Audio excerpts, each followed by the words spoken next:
रोहन अपनी घमंडी बातों के लिए जाना जाता था। उसे लगता था कि किस्मत हमेशा उस पर मेहरबान है। वो अक्सर अपनी किस्मत की शेखी बघारा करता था। एक दिन वो गांव के मेले में गया। मेला बहुत रंगीन था। धूल भरी सड़क पर रंग बिरंगे स्टॉल लगे थे। चारों तरफ संगीत गूंज रहा था। रोहन अपना सिर ऊंचा करके भीड़ में घूम रहा था। अचानक उसकी नजर एक अजीब से स्टॉल पर पड़ी। उस स्टॉल पर अजीबोगरीब और पुरानी चीजें बिक रही थीं। स्टॉल वाला एक बूढ़ा आदमी जिसकी आंखों में अजीब सी चमक थी, उसे देख रहा था। रोहन की नजर एक गुड़िया पर पड़ी। गुड़िया बहुत सुंदर थी। चीनी मिट्टी के बने इस गुड़िया की आंखें नीली थीं और होठों पर एक भयानक मुस्कान थी। रोहन उस गुड़िया की तरफ खींचा चला गया। ये मैं ले लूंगा, उसने कहा और बूढ़े आदमी के चेहरे पर चिंता देखकर भी अनसुना कर दिया। वाह, क्या खूबसूरत गुड़िया है, ये एक शानदार इनाम होगा। बूढ़ा आदमी झिझकते हुए बोला। मालिक, उसकी आवाज धीमी थी। ये गुड़िया। रोहन ने उसकी बात काट दी। चिंता मत करो बूढ़े, मुझे कुछ नहीं हो सकता। मैं भाग्यशाली रोहन हूं। वो हंसा और कुछ सिक्के काउंटर पर फेंक कर गुड़िया लेकर चला गया। गुड़िया वाकई बहुत सुंदर थी, फिर भी उसमें कुछ अजीब सा था।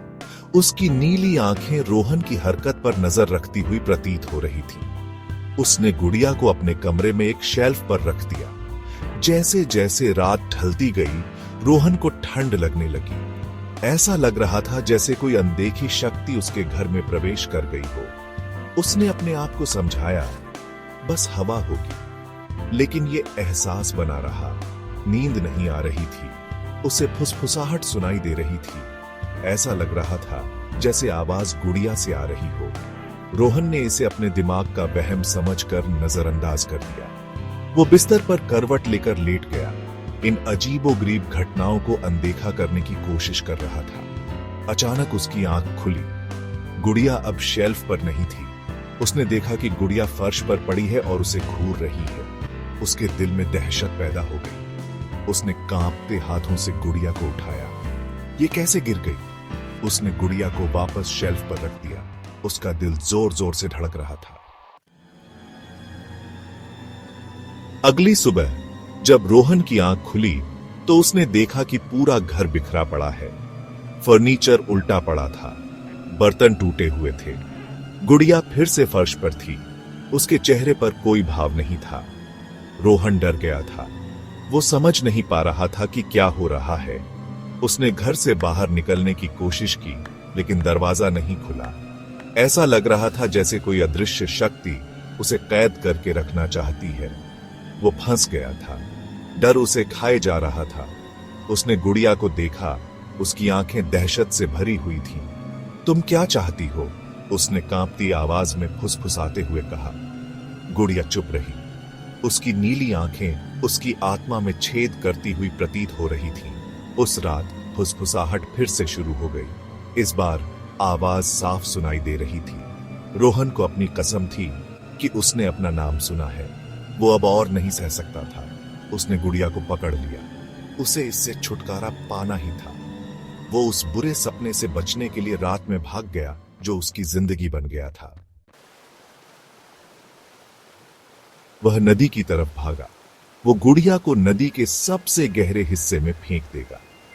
भागते समय उसे अपने कानों में गुड़िया की हंसी गूंजती हुई सुनाई दे रही थी। ये एक भयानक मजाक उड़ाती हुई हंसी थी। वो हांफते हुए नदी किनारे पहुंचा। वो गुड़िया को नदी में फेंकने के लिए मुड़ा, लेकिन वो रुक गया। उसके सामने गुड़िया खड़ी थी। ऐसा लग रहा था जैसे वो जादू से वहां आ गई हो। वो पानी पर खड़ी थी। उसकी नीली आंखें पहले से कहीं ज्यादा चमक रही थी। तू मुझसे बच नहीं सकता रोहन, एक आवाज गूंजी जो पानी के पार तक सुनाई दे रही थी। रोहन डर के मारे जड़ हो गया था। वो चीखना चाहता था, लेकिन आवाज नहीं निकल रही थी। गुड़िया उसकी तरफ बढ़ने लगी। उसके चीनी मिट्टी के चेहरे पर एक क्रूर मुस्कान थी। अगली सुबह रोहन गायब था। गांव वालों ने उसे हर जगह ढूंढा, लेकिन वो कभी नहीं मिला। उसका एकमात्र निशान गुड़िया थी, जो नदी किनारे पड़ी हुई थी। वो वहां बैठी थी, उन लोगों के भाग्य के बारे में एक मूक गवाह। जो भाग्य को चुनौती देने की हिम्मत करते हैं। गांव वाले शापित गुड़िया और घमंडी रोहन के बारे में फुसफुसाते थे। उन्हें तब एहसास हुआ कि किस्मत पल भर में बदल सकती है।